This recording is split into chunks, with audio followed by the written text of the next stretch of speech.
Chers amis, bonjour, j'espère que vous vous portez bien ainsi que vos proches. Aujourd'hui, nous allons raconter une histoire qui se passe aux États-Unis, dans l'État de New York, dans les années 70. Un jeune étudiant est en train de faire teshuva. Il se rendit compte que ce n'est pas si simple. Il décida d'aller demander les conseils du rabbi de Lubavitch. Lors d'une audience privée, il demande au rabbi: « Rabbi, pourquoi m'est-il si difficile à faire ?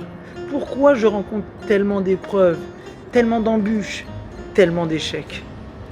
Le rabbi lui dit: « Nous ne sommes pas des anges, nous sommes des êtres humains. Et les épreuves et les échecs sont comme des marches d'une échelle qui nous aident à grimper et à s'élever. » Le jeune homme n'a pas l'air d'avoir bien compris.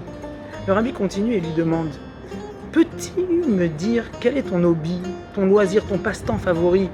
Le jeune homme répond: « J'aime beaucoup l'art, en particulier la peinture, celle du Moyen-Âge. » Le rabbi lui dit: « Quelle peinture ? » ?»« J'aime beaucoup celle où on voit un coucher du soleil sur une plage avec des enfants qui sont en train de s'amuser sans se rendre compte qu'un couple de vieilles personnes est en train de passer derrière eux.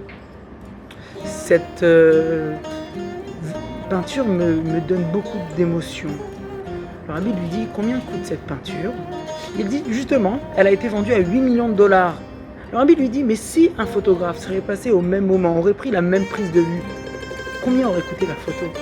Le jeune homme dit: « Un quarter, 25 centimes, comme une carte postale. » Le rabbi lui dit: « Peux-tu m'expliquer cette différence alors que la photo est encore plus précise ?» Le jeune homme reste perplexe. Le rabbi continue. Il dit: « Je vais vous te dire. Le peintre, pour pouvoir faire ce chef-d'œuvre, a besoin d'une concentration, a besoin de s'immerger dans son œuvre pour pouvoir transmettre ses émotions et sa personnalité, à tel point qu'on peut ressentir son âme à travers une peinture. Par contre, la photo, c'est un simple objet. Il n'y a rien de spécial. Il ne peut pas avoir de rature. » Le rabbi lui dit la même chose. Nous ne sommes pas des anges. Les anges chantonnent à Dieu des chants tous les matins, comme si de rien. Ils n'ont pas de libre arbitre, ils n'ont pas de challenge à surmonter.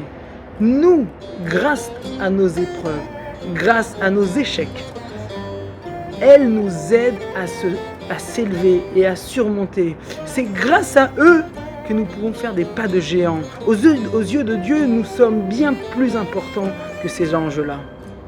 Le jeune homme a bien compris le message et remercie le rabbi. Les amis, laissez-moi vous dire, nous traversons une période difficile, celle du confinement. Et nous sommes obligés de puiser dans nos ressources afin de trouver des nouvelles forces qu'on ignorait des fois, qu'on était capable d'avoir.